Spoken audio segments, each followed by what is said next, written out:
start from sort of a basic and then just grow on what it means to live with intention and to lead and to let intention sort of work through our day with us. When you think about intention, the idea is that before going into a segment or a scenario, you sort of state your claim with yourself of how you want to be. I want to feel respected. I want to feel worthy of taking up space, and I want to feel understood.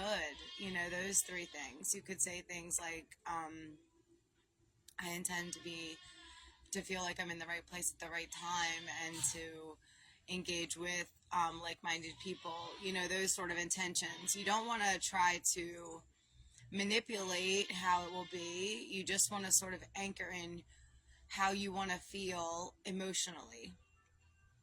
So like in the beginning of the day, now setting it in the morning is very important for starting the day, but as you are continuously moving through the day, and as you're learning about your energy wellness, you will start to notice that every segment you can find a higher experience if you are willing to settle in the body before you go into the door, before you go into the room or start the next conversation, by just breathing with yourself, reminding yourself your intention. And, I always like to connect a couple things. Your breath, your words, you don't have to say them aloud, but just remembering them, bringing your hand to your body, just that awareness, like, this is my intention. And then going. I intend to find magic. I intend to find bliss. I intend to experience abundance. I intend to have a very fun day. I intend to have the most magical day ever.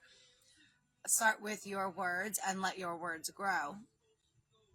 You can use affirmations with words that are yours, and then let them sort of help other words become yours too. That's how you sort of help yourself vibrationally shift. And you're also continually impressing upon the subconscious, which actually will help change the blueprint from which you're creating in. That's what's actually going to help change the ways the days look and feel and get to be for you.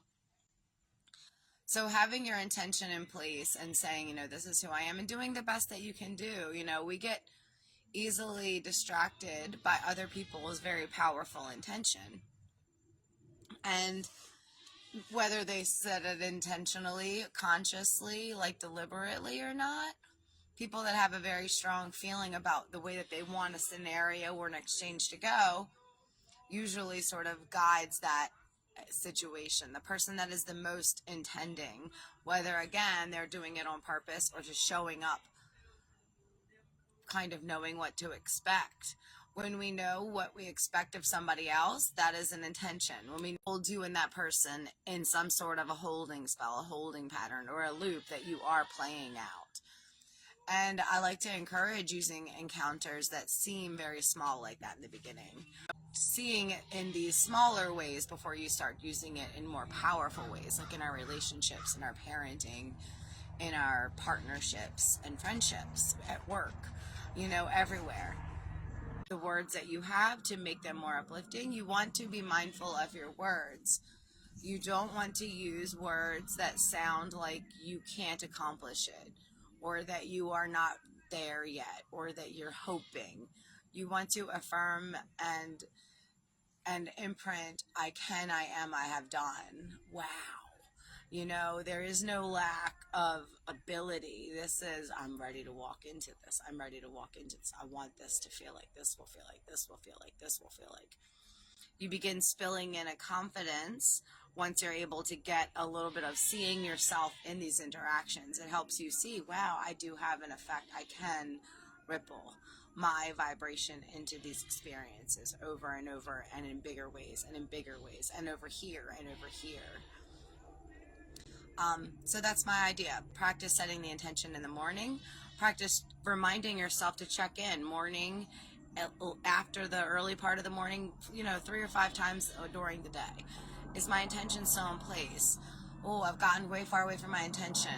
Can I bring myself back? Maybe I'll just do better tomorrow. I can see where I got distracted. This happened and this happened, and this isn't a blaming. This is, we're noticing. That all, we can talk about the differences in those different ways. We'll talk about a little bit of the wordage next week, but this week let's practice using our intention, reminding ourselves of our intention throughout the day, and seeing if we can get 3 or 5 days layering in of working with just that, and noticing if we can see any shifts in the day, in our energy, in our interactions with others.